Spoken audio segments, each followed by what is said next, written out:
Goedemorgen. Vanaf u wil ik bijzonder graag voorstellen aan de gilde leden van de Blauwe Chute.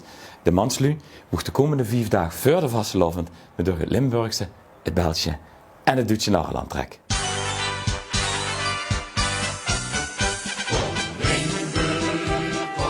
De belangrijkste mens aan boord is natuurlijk de kapitein. Dit jaar is dat onze Ties Curves, stadsprins van Heerlen van 2017 en ketelbinkie van de 68e tocht. Vorig jaar dus. Hij is verantwoordelijk voor de staat van de chute, het onberispelijke uiterlijk van uw bemanning en dat voor u vooral op tijd aankomen en op tijd weer vertrekken. En het begint natuurlijk met het op tijd wakker maken van je keren. Zal het maar lukken? Ja, ik ben bijna verdig. Als kapitein, ongeduldig, ontbijt. Ketelbink, als rest nog kamer 31 en 36 op de tweede etage. Wakker weer, mannen. De rechterhand van de kapitein, zekbare ziene adjudant, is ons ketelbinkie. Vorig jaar was onze Roger Holtes nog de hooglustigheid van Heerlen.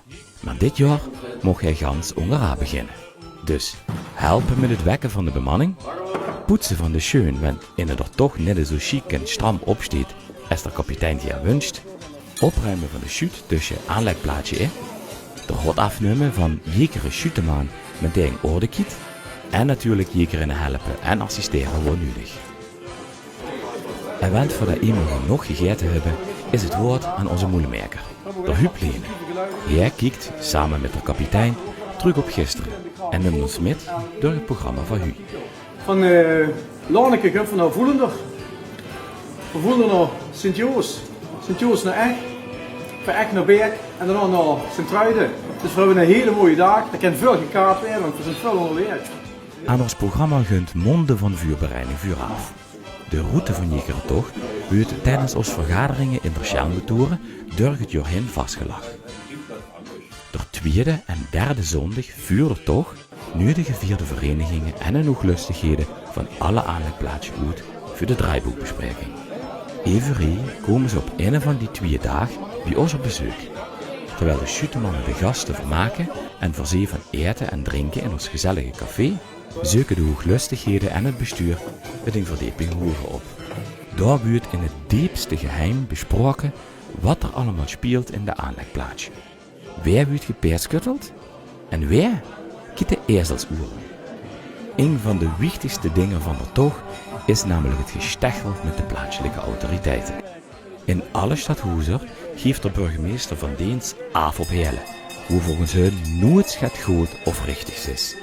Zo wie gisteren in Zumpelveld. Want vorig jaar kregen wij nogal wat hoongelach toen wij de gele hesjes hebben ingevoerd.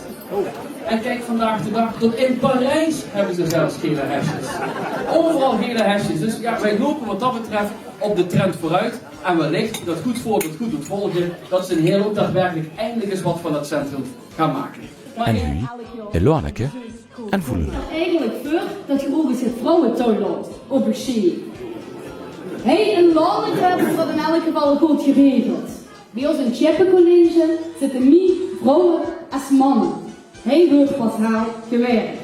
Lieve mannen, jongen, je ziet wie hij, we vinden dat schön, we vinden dat raumchic, alweer voor de 4e keer hingen. Aan moeilijkmaker Huub is het aan om hun te wijzen op alles wat zo al fout gaat in hun eigen dorp of stad. Nee, maar dat is de burgemeester naar ons hart, weet je dat? Dat is schuutwaardig. Hij treedt tegen van alles op en de burgemeester met ballen. Het is een coole kikker, zo wie je dat noemt. Maar af en toe liever er ook een probleem op, want hij door het beschermd werden. Dan vielen een weer of ver, vielen een gepantserde wagen en dan was het kapot en we denken, dan kun je op de fiets heen weer. Maar het blijft natuurlijk vastelovend. En we moeten het ook niet allemaal te serieus nemen. Het zijn vooral een maar heel vermakelijke confrontaties en natuurlijk werd zich door nooit in het dorp gedronken. Het is verwonderlijk en tegelijkertijd ook schön om te zien wie veel carnavalsgekken zich tijdens de tocht iedere keer weer opnieuw opmaken om de chute te ontvangen en weer uit te zwijgen. Of het nu mondagmiddag is in Zumpelveld of dinsdagochtend vroeg in Lonneke, we komen iedere keer weer een toes bij vrienden, hoe met we samen onderweg zijn naar het Nageland. Ad, naar Groningen.